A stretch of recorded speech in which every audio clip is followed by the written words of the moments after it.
What's going on, guys? It's your boy Isaac Grander here. Thanks so much again for tuning in. This is our fourth and final part of our conversation on racial reconciliation. Hopefully by now you've already checked out the first three videos and you've come with your own solutions on how to bring change in your direct city, and you've had meaningful conversations with individuals who are different than you. Now in this fourth video, we're talking about a multitude of issues that affect all of us, like the first three videos. But hopefully what you'll see is in all these sessions, all right, it's leading up to the final question on, if you knew you couldn't fail, what would you do in your city to bring change, right? If you knew you couldn't fail, what would you do? How big would your goal be? How big would your dream be if you had to rely fully on God to bring it? What would you do? Check it out.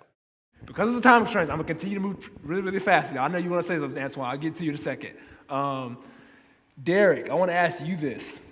In your own opinion, as the church, do you believe we are doing all that we can for the foster care crisis that we have here in America that's constantly growing? And if not, how do we improve this problem and also come alongside biological parents who need help?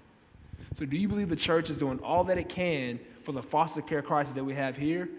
And if not, what can we do, really quickly, what can we do to improve the situation that we have here? Well, we're clearly not, because there is a foster care crisis.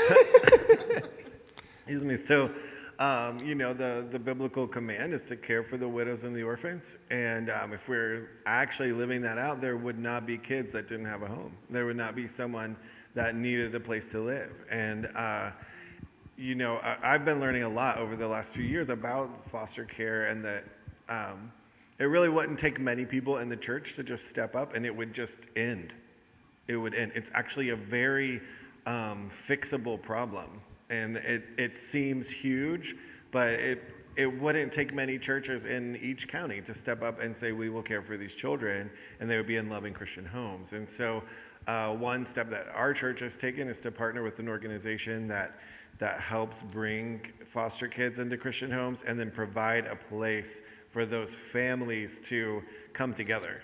And to care for each other, and for us as a church to care for them. So in our church, the foster care community has been growing because we didn't have to really do that much except say, we're a place for you and we care about you. I'm going to train my leaders to work with kids a little bit better that come from a hard place, so that they're prepared for those kids to come in, and then just to love the families. And just by doing that, we have seen it just really grow within our church.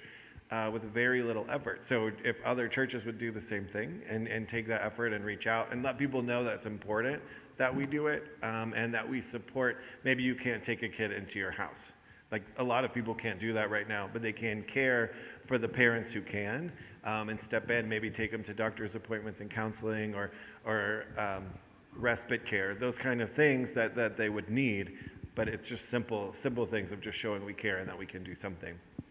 Absolutely. I think you said it perfectly. Like, it's like we're obligated as a church, like we're called to do it. So whether, like, and I always say this, and I say this because I'm kind of being serious but kind of joking. Like, it's like one of the issues where I really don't have to spend a lot of time praying of, well, should I take care of a foster? Should I take care of it? Should I adopt? Should I financially help somebody? Should I come along somebody? It's like, even if you're not adopting yourself, right, you need to be asking yourself, well, am I willing to be financially available for somebody who maybe need help? Or am I willing to come along somebody and help raise that child, right? As opposed to, well, I'll pray for it. I'll pray about the situation, but I really ain't gonna do nothing else. Like, we're called to do it. It's not an option. It's like, no, that's what God says. Hey, I need you to do this. It's required. Antoine, I want to get to you for a second. And this is statistic-wise. I know that it's tough because statistics, you can kind of shape them any kind of way you want to, and so they mean something. But at the same time, though, some people feel like they don't mean anything at all. But statistics-wise. Statistics show that the majority of abortions are black babies. What do you believe is the underlying common denominator of people of color getting abortions? Statistics show that black babies. What was the question? Statistics show that black babies are the number one aborted babies. And so, what do you believe is the common denominator of people, black people, minorities getting abortions? I think resources and hope. I think I used to work for Planned Parenthood. Let me throw that out there when I was younger. And a lot of the black young ladies I would see that would come in, they came in because they felt hopeless, or they came in because they felt fearful of raising up another kid that will be in poverty, or they wouldn't be able to provide for this kid. They don't have any, any opportunity for them to grow and to be educated and so many different things. So I think they're just afraid of, being a product of the environment and bringing a baby in the world when they haven't quite figured out life for themselves, and they're trying to figure out their value and where they stand within society. So I think a lot of it has a lot to do with, with that. And another thing, where they're planting them, the Planned Parenthoods, and where they're planting all the abortion centers is right within the heart. Majority of them, statistically, when you speak, are directly within reach for us. So it makes it almost as if it's first option, if it makes sense, versus, if a girl slip up 16, 17, the first thing she thinks is go to get an abortion. It's right around the corner, right? So I think just how convenient it is, how available it is, and a lack thereof of hope and resources is what I think is, some common denominators. Yeah, so my wife and I adopted a little boy 6 months ago. I think something that kind of resonated with us is just kind of the issue around that, and not just with black adoptions, but just generally, is the church doesn't step up to support mothers. I think it's very easy for the church to point a finger and say, you shouldn't get this adoption, this abortion, but the church doesn't say, keep it and we will help you. The church says, keep it or we'll shun you. And I think if the church did a better job as this person, as a single mum, or as a young couple even, if they actually stepped up and said, we will help you with this child, we would see a different reaction. That's a big part of pro-life. It should be. Yes, it needs to It's be more than pro-life, just not pro-birth. Sustaining the pregnancy. It's taking care of the life once it arrives. Yeah, there's a huge difference. I was having this conversation with somebody the other day ago. Like, there's a huge difference between being anti-abortion and being pro-life. Anti-abortion is what a lot of people are. I don't believe that abortion is right. That's absolutely, like, my opinion, biblically, yes, I agree. Abortion is wrong, right? But pro-life is more than just having that opinion. Pro-life says, you know what, because I don't believe that getting rid of babies is right, I am going to come alongside somebody who is thinking about doing it and help them raise the child and financially help them and come alongside them, because it's so typical of churches, right? As we know this, is to say, well, if you do get an abortion, well, we're gonna be done with you. But if you keep the abortion, well, congrats, but I'm still not going to come alongside you and help you, right? And so the church, the Christians have to step up. We, the body of Christ, have to step up and stop just being anti-abortion and actually, through our actions, be pro-life. Through our actions, say, I care about life in all areas. I care about the black babies who are being aborted. I care about the babies who are, like, regardless of what kind of baby it is, black, white, whatever. I care about I care about older people who are losing their lives on the streets. I care about life. It's not just something that's catchy because, well, I'm going to vote for Republicans because they're pro-life, or, well, because this person. No, I am pro-life through my actions, not just my mind. I'm pro-life through my actions, not just my mind. Sorry, I got fired up there for a second. Excuse me. I want to jump a little bit to because again, because of the time that we're on, I want to jump to incarceration. And this is a tough situation that affects a lot of people in different ways. Mass incarceration is more than a trendy thing to tweet out, and it's brutal issue. It is a brutal issue in America for people of color. Regarding nonviolent offenses, is it fair to grant mass clemency to everyone serving time right now for minor drug offenses, specifically and only involving weed? Is it fair because not the Constitution, but a lot of states are now saying that it is okay for this. This is not detrimental. Weed is okay. Is it fair to now grant mass clemency to people who are serving life sentences for minor drug offenses, such as weed, specifically about weed? keep in mind that Oregon, the state of Oregon, they just decriminalized all of drugs or whatever. It's still illegal, like as a whole, but in that state, it's legal now. If you get caught with it, you either have a $100 fine, or you have to do, or they send you to like a treatment center or whatever. That's actually paid by the taxes that come from weed. So, in your own opinion, is it fair to grant mass clemency to people who are serving jail time, even in Georgia right now, right, for drug offenses that we say, well, it's okay now, but you're still sitting inside the jail cell for what you did, several years ago? Jazz? So yes, I believe for low-level crimes, absolutely, people should, as far as like, drugs and things like that.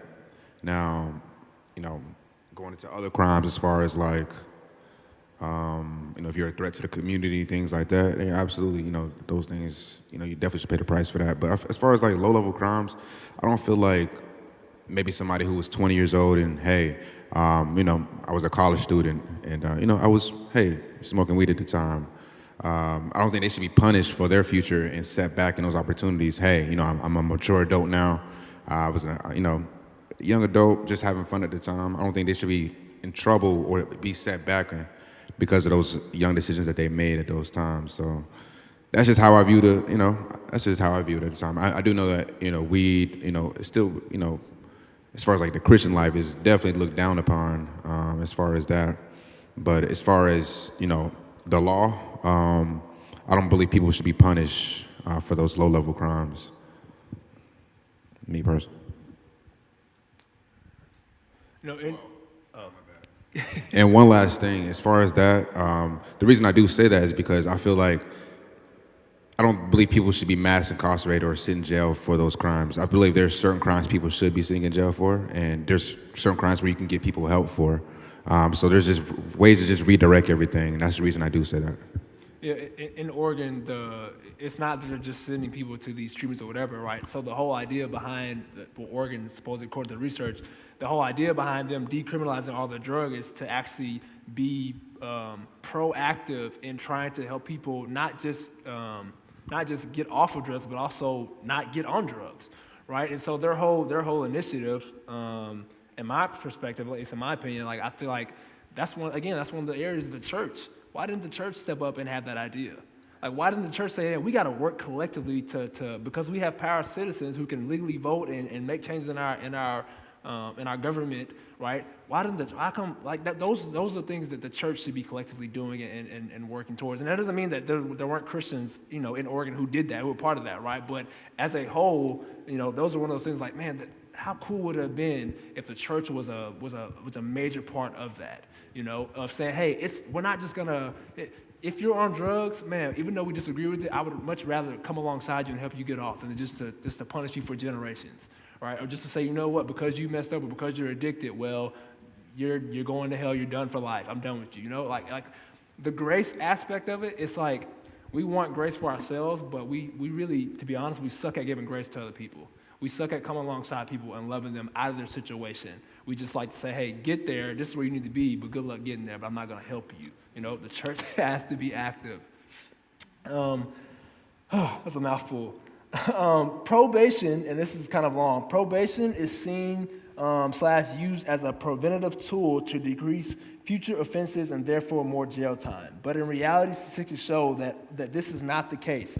According to the Human Rights Watch.org, the Bureau of Justice Statistics reported in the late 1970s, 16% of the U.S. state and federal prison admissions stemmed from violations of parole and some types of probation.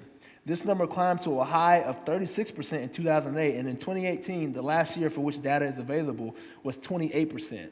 A different set of data for the previous year from the Council of State Governments, which includes all types of probation violations but is limited to state prison populations, shows that 45% of all U.S. state prison admissions stem from probation and parole violations. So the question is, first, what is the Christian response in dealing with people trying to get out of the system yet have no resource to do so? And what can individual Christians do politically outside of just voting?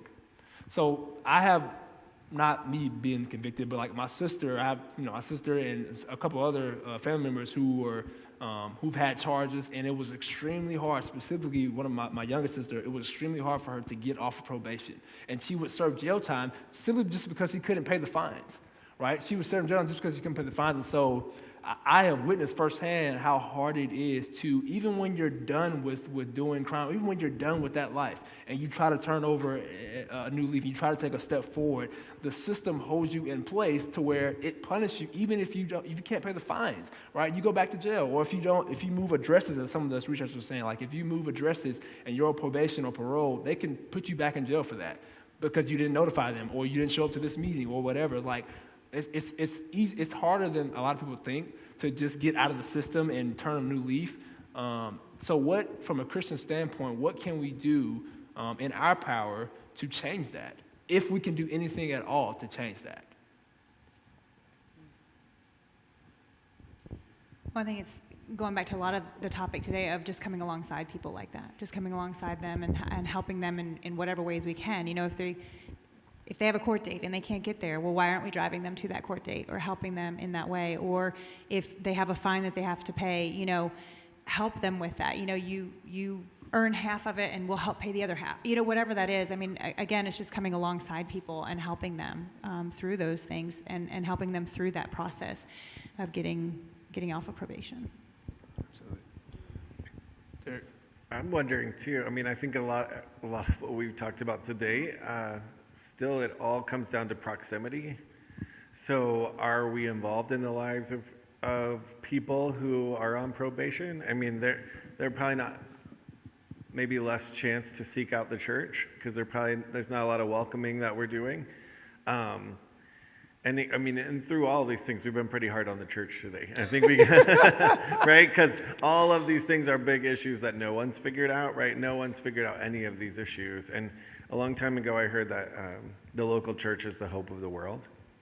And I still really believe that. And I believe that that is the truth, that Christians coming together is the hope of the world. And so I think even in this issue, it's going to take us, remembering that and thinking outside of the walls of the church and thinking outside of the people who are already there. We're already there. We're already together. So how are we reaching out and finding people that are having these struggles? Because it's not a natural thing to reach out to people who are in a difficult situation as much as it should be as the church. We're thinking about learning and growing and having a safe place for our kids to grow up, and we want to teach them. But what better way to teach our kids how to love Jesus than to reach out to someone who's having a hard time, someone who can't make their court date, someone who is struggling? If we could reach out to them and do our part. But again, we're going to have to think about that. I mean, this is a long list of things that the church does need to think about. We need to have conversations about, and maybe not every church can be involved in every single one of these things, but we find parts of these issues that we're willing to step up and be part of and say, okay, my heart really does cry for this. I do care about people that have been criminalized for small things or on parole, and I need to, I'm going to get a group of people together and we're going to provide rides to court to make sure they get there. We're going to raise money. We are going to help them raise half of their fines or whatever it's going to take to be able to help them. And then once that happens, not dropping them off. We're real good about starting that process, I think, as a church. I can help you. Here's a handout. But then we need to follow up and keep them incorporated into the life of our church. Yeah. My baby Development, not brother. relief. Go ahead. My baby brother is, as of 3 weeks ago, is incarcerated because of probation. A crime he committed maybe 5-6 years ago. And he served his probation sentence completely, okay? Completely. He has 2 jobs. Gracefully, he still has those 2 jobs. So gracefully, I can still say he has 2 jobs. He has 2 jobs. He came up here to hang out with my cousin to help her move her from her apartment to a home. And it was kind of breaking me. But so he was on some good steward stuff, just coming to help his family. My cousin and her husband got into it with the next door neighbor. So the police were called for that particular reason. When they showed up, they collected all the names. My brother served probation and served his time in Jacksonville, Florida. Here in Atlanta, when his name ran, he completed probation, everything. It was good. I get a phone call that he had been booked in Atlanta and that he were being transported back to Jacksonville, and now he had to fulfill, another 6 months within county jail. He's been free for about 3 years, doing well, has 2 jobs, was about to get his first car. He was growing in the faith because I was trying to slowly instill it in him. And so I remember having a moment where I was like, dang, God, like I'm doing God a favor. Like, dang, God, we were doing good with faith with him. And this is a setback for him. Like, how do I continue to let him know that God, this is a part of God's plan and that God still loves him and God still cares for him. And he's locked up now. And it had everything to do with the flawed system that was in place. And I believe if we have appointed honorable leadership again, that were there to place grace and to place the Spirit of God and the word and mercy within those laws, there's no God in it. So if we can get God's presence by appointing people in those positions that are connected to the kingdom and connected to God, then a lot of those individuals won't be set back and won't have to start over again and won't have to feel like I'm still paying for who I used to be, or I'm still paying for something I did not mean to do at the time. I just got caught up, and now I'm still paying for it today. And so that's just my heart, is that the right leadership is in place, because whoever his PO office was did not report that he had fulfilled his assignment and that he was okay and things were good. And so he had to go back, and he's serving on someone else's mistake. He had not violated. It wasn't violence. He paid his fees. It just was that it was reported that he did not report to them to let them know that he was. It was so weird. And yeah. Man.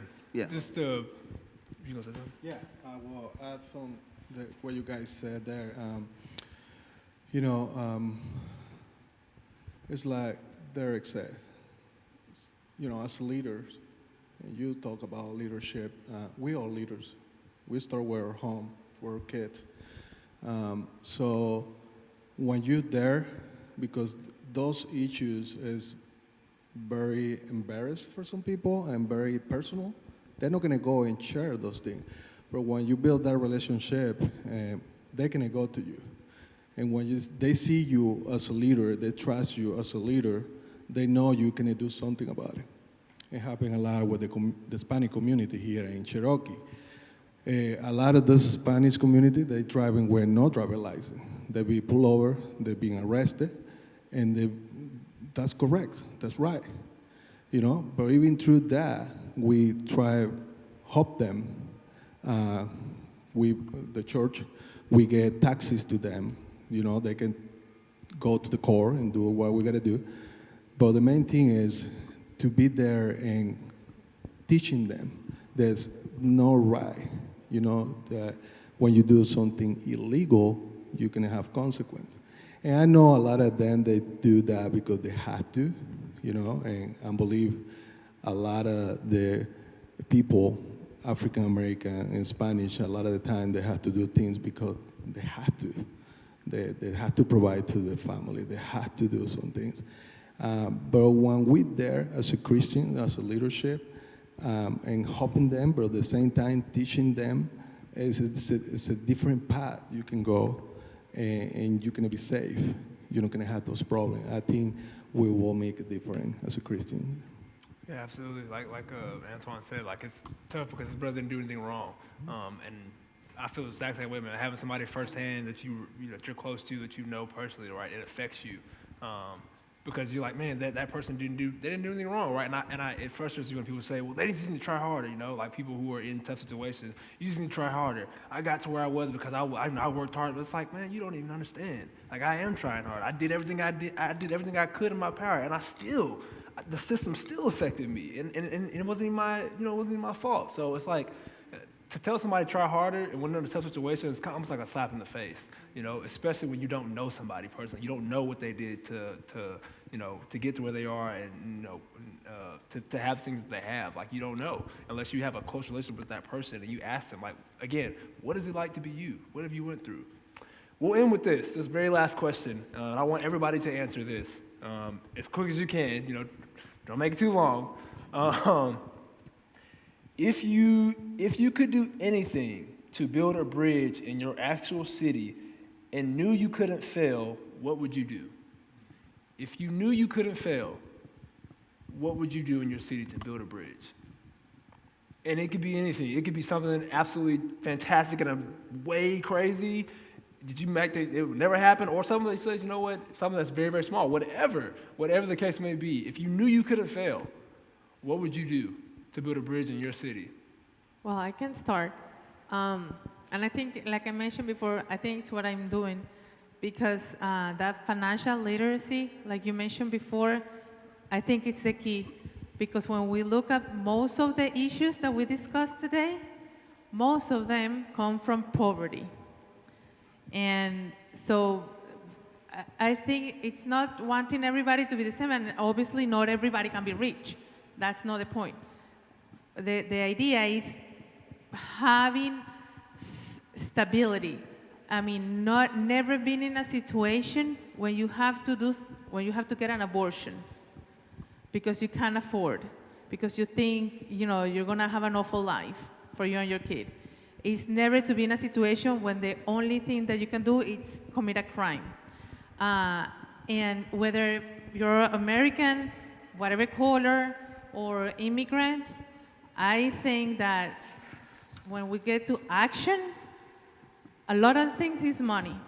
So not only giving money, because I think everybody at some point, yes, if you're in a trouble right now, God bless you if you help me and give me some money while I get out, but it's not a permanent thing. You're not gonna support me forever, right? It's just a Band-Aid. So we need to teach them how to fish, how they can provide for themselves. And really not only say, but like really, really do something so to diminish poverty as much as possible. And I think in a way that's what I'm doing, not only like selling houses, but I teach them, whatever knowledge I have accumulated in these 20 years, in all the different things and careers that I've done, I try to pass to the people that I get in touch with, to my clients.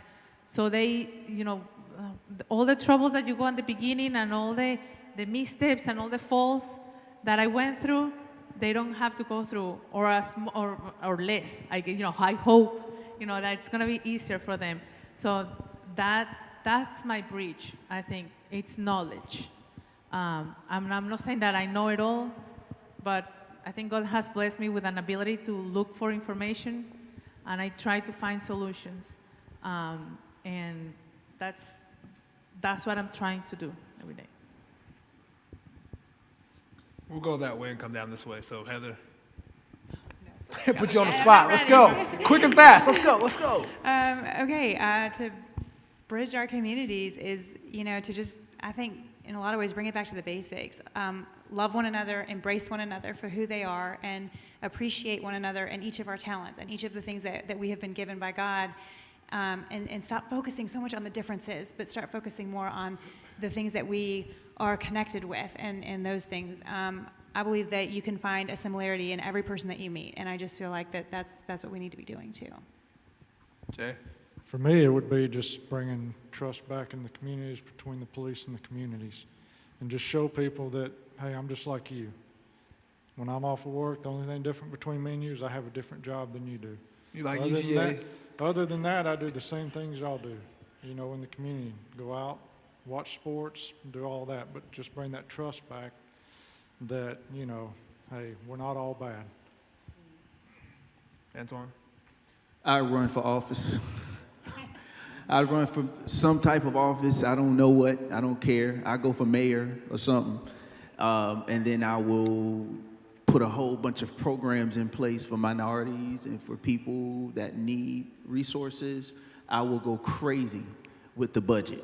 And the budget will be completely about creating programs for people who are really, honestly, wholeheartedly in need. Like, I will literally, I'm telling you, if I ever ran for office, I'm not. But if I ever ran for office, I'm telling you, I would literally take the entire budget and dump it where it needs to be. The entire budget. They will probably be like, get him out of office. Garrett?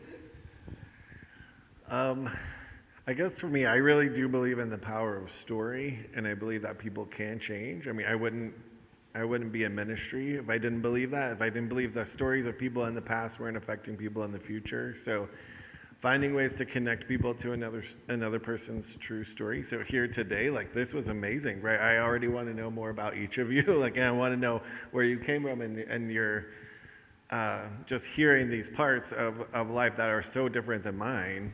It helps me be a better person, a better Christian. I think my learning journey started with my daughter. And I know that it's a really sad truth in my life that until someone different was in my home, until someone that looked different than me was part of my own story, until I was ready to lay down everything in my entire life for her, I didn't understand what life was like for people of color, for someone that was different than me. And as I've been able to share her story and our story together, people that have been close to me, it has changed their hearts, and it's opened them up to learn and do different things. It's made a difference at my church. So I do believe that if we found ways for people to come together and actually listen, actually learn to care about someone who looks different than them, who has had a different life experience than them, I think that really does change people. It's changed my heart. It's changed my extended family's heart.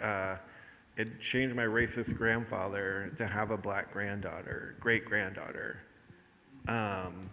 in their life, you know. So the story of our family has impacted other people. And so I think if we could get together and know that we could do that with other people, it could really change our community. Stephanie? Well, kind of piggybacking on that, we, at my church, I go to Eagles Nest Church in Roswell, and we had what's called the Conversations Movement, where we partnered with white churches, with a white church, and we had small groups made up of members of each church.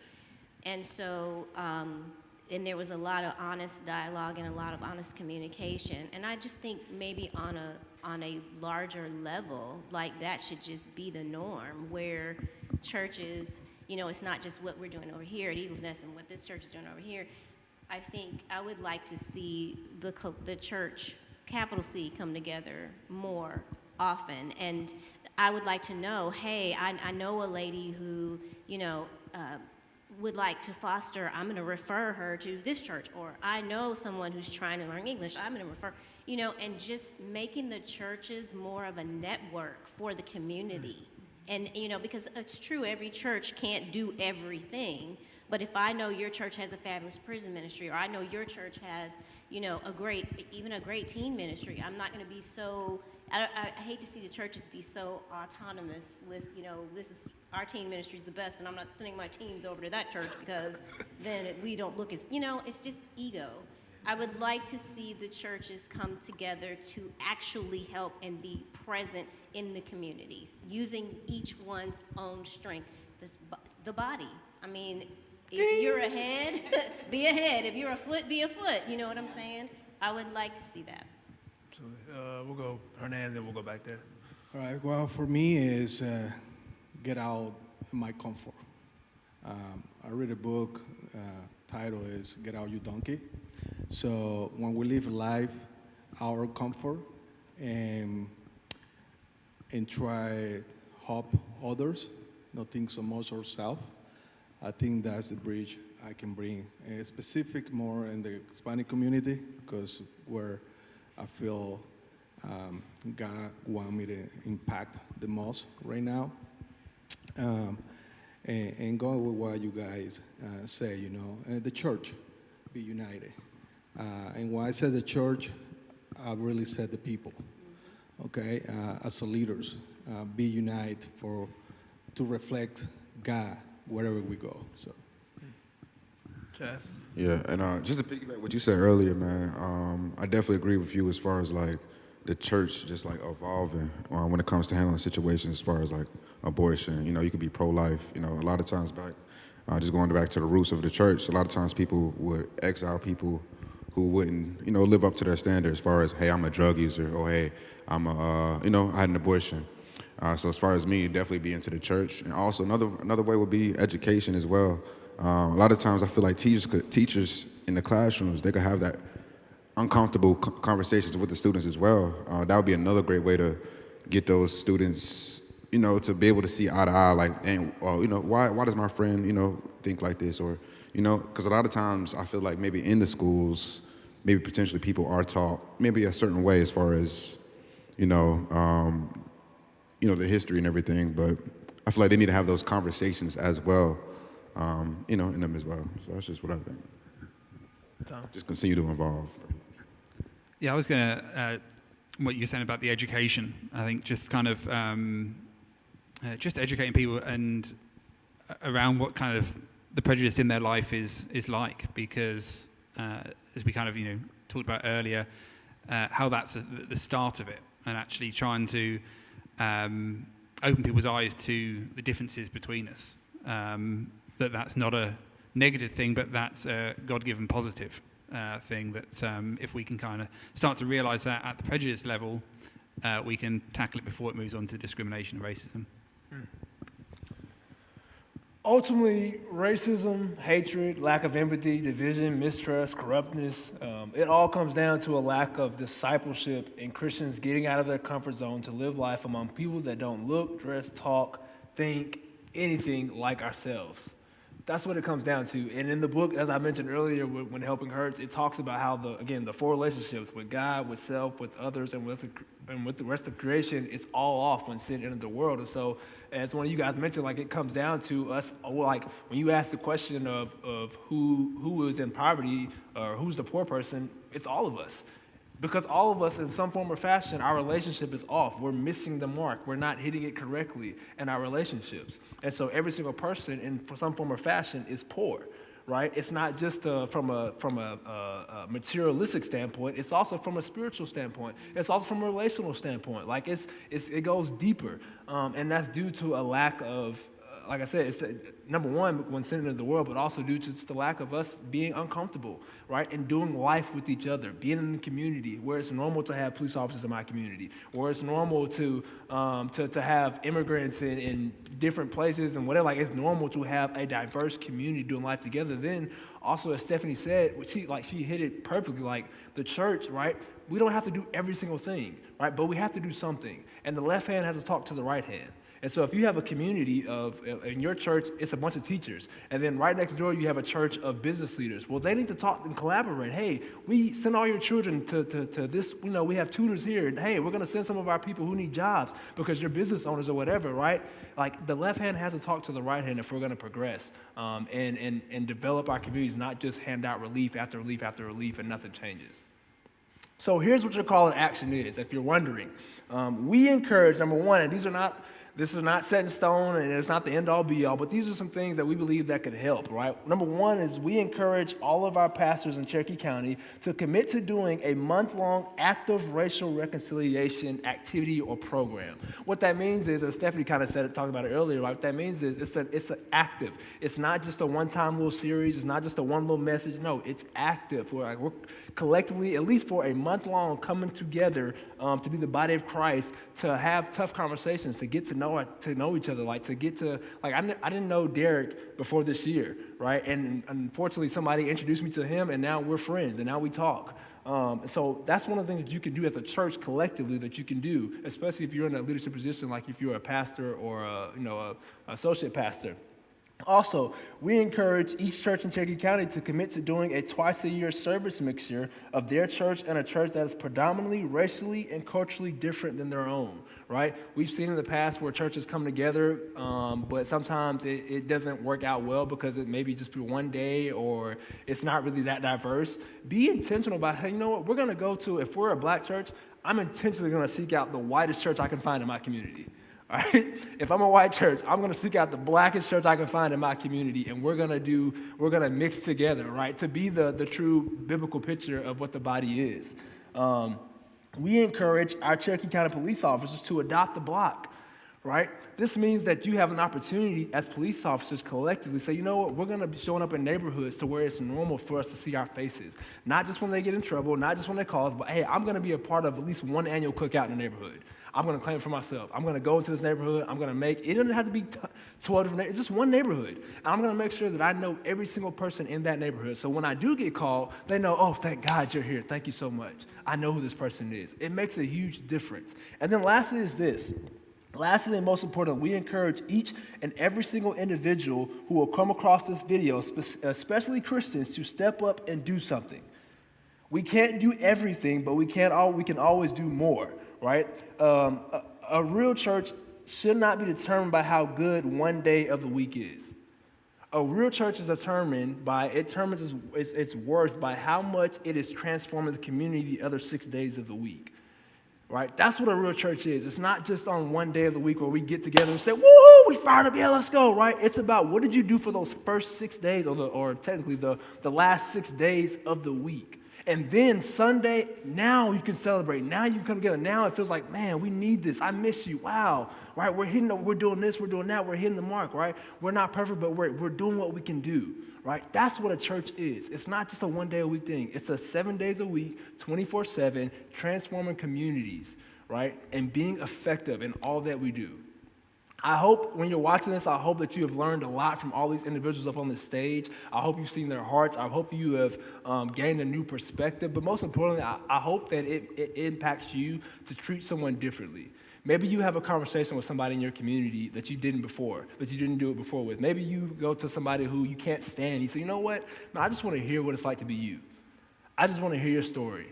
And maybe it changes things. Maybe it changes the trajectory of not only your life, but their life as well. So our hope is that as the body of Christ, right, that as John 13:35 says, that they'll know us by our love. Our hope is that that will be so evident in the body of Christ that the rest of the world will literally start to think that heaven is already here. That they'll literally start to say, man, I think that heaven is truly already here. I don't have to wait to get up to heaven. If you have any comments or questions, please share, please ask. Thank you so much for tuning in. Thank you so much for all our panelists. Give yourself a round of applause for being a part of this. We will see you next time. God bless.